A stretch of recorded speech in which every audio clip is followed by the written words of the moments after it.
All right, back in California, pulling these cards for the people, trying to get grounded.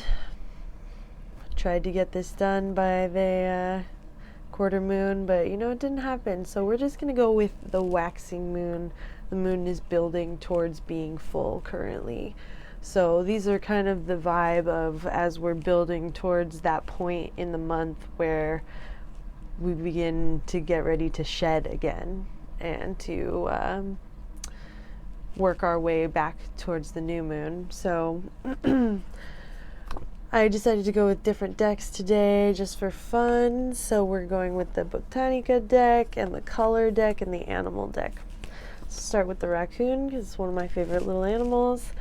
This sweet nocturnal being, I don't know, people have their own ideas about raccoons and issues with them, which is part of the reason, because I did a lot of research on the animals just to see how they're living and stuff. And raccoons are really cool. They live all over the North American continent, in deserts, in suburbs, in cities, in forests, in every landscape across the North American continent. And they're really adaptable creatures. So it's really to think about how you can be adaptable and how you can really be willing and ready to understand your subconscious. Or that's when I think of the nighttime, I often think of the subconscious realms, or these realms that are less apparent to us because we've been pulled away from thinking about them. We are so in the physical reality that there's a lot of stuff subconsciously going on that we don't pay attention to, which causes patterns in our lives.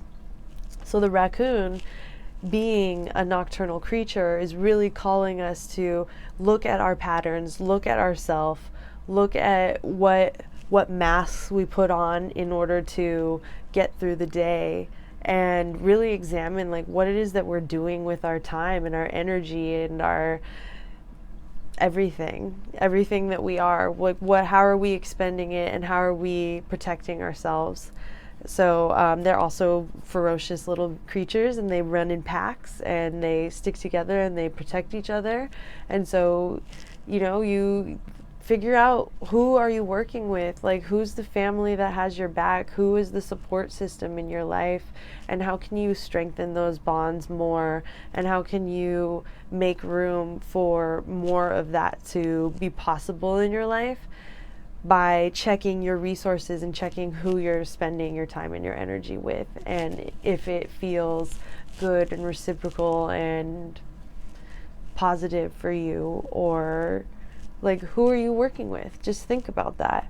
And another interesting thing, kind of sad, is that they have the potential to have a lifespan of about 20 years, but in the wild they on average live between 1.8 and 3 years because of hunting and cars and pretty much people, because we indiscriminately kill things for pretty much no reason.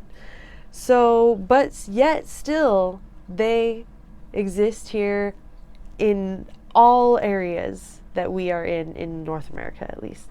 And so I just think that this is a really interesting creature that we need to think about in terms of how are we being flexible and adaptable, and how are we checking in with our patterns and how we're running our lives and how we're distributing our energy. And who are we distributing our energy with? Think about it. And then I got this retrograde card. Fun. I'm sure, I'm going to be wholly honest. In Puerto Rico, I wasn't on my phone nearly as much as I am back here. And I haven't been on my phone since that much. So I don't really totally know what's in retrograde right now, but I know something is, because I remember that one of those long orbit planets were in retrograde, and so sure we're dealing with some shit astrologically that in turn affects our reality in terms of what it is that we are witnessing in our lives and how we are dealing with that. This one says reflection and delays below it. I am reflecting. I am reflecting on how fucked up people are being treated all across the world. I am reflecting on the delays of mutual aid for distraction purposes. Even myself, I'm reflecting on the level of privilege that I have to be here in San Francisco, where I have access to everything, good quality things that I need, and how much I want everybody, particularly the people on the island that I just visited, to have as much access and to want to feel supported, you know, like,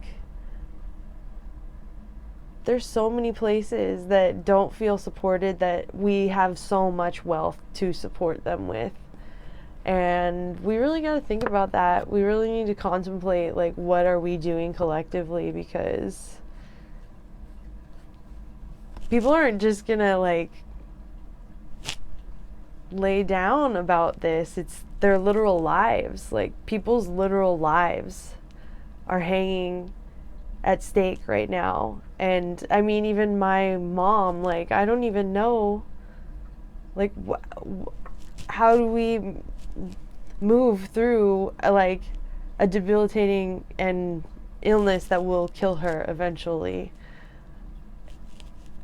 This is going to be happening across the board for a lot of people as the time goes on, and the way that people have taken care of themselves, particularly these previous generations just before us. We got to think about this. We got to think about these things and actually strategize. And the last card is the Easter lily, which is wrapped up also with the Judgment card, because this Botanica deck is based on like plants with the major arcana from the tarot deck.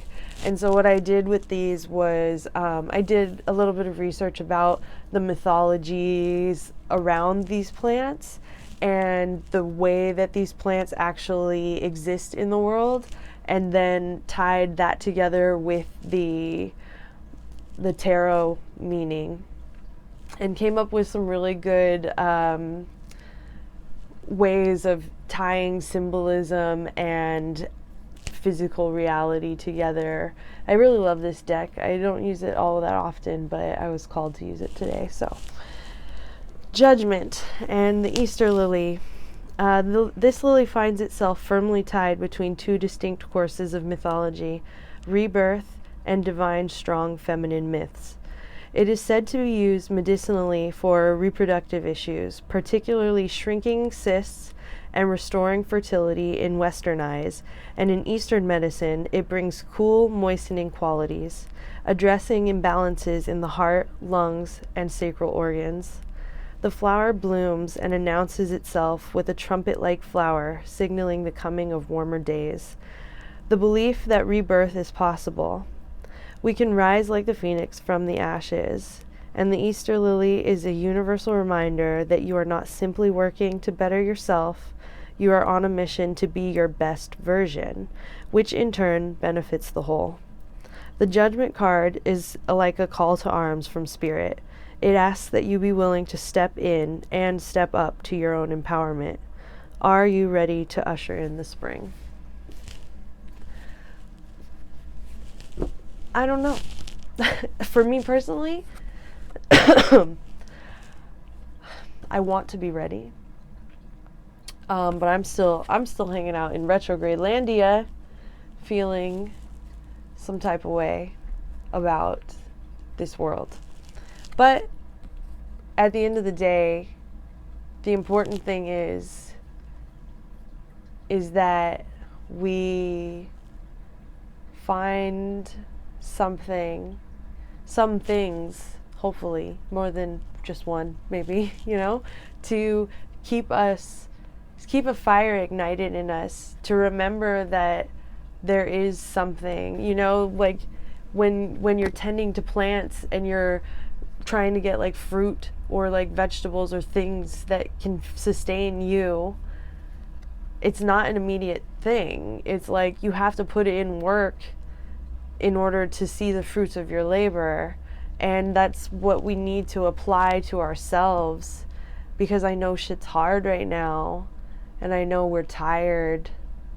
Well, I'm tired. I don't know if you are, but I am. And it's okay to slow down, but we need to hold space for multiple things to be true. That things need to get done in order for anything to get any better, or even potentially have the option to get better for our species, because we're just running ourselves into the ground. I don't believe that we're killing the earth. The earth has been fine without us, will be fine without us. We're running ourselves into the ground. So how are we going to choose to mitigate that amongst ourselves? So we have to make some kind of effort, but we also have to slow down. So we're going to have to think about that and apply it in whatever way feels fitting. But that is it for tonight, and I'll see you in a few days when I do full moon. Okay, bye.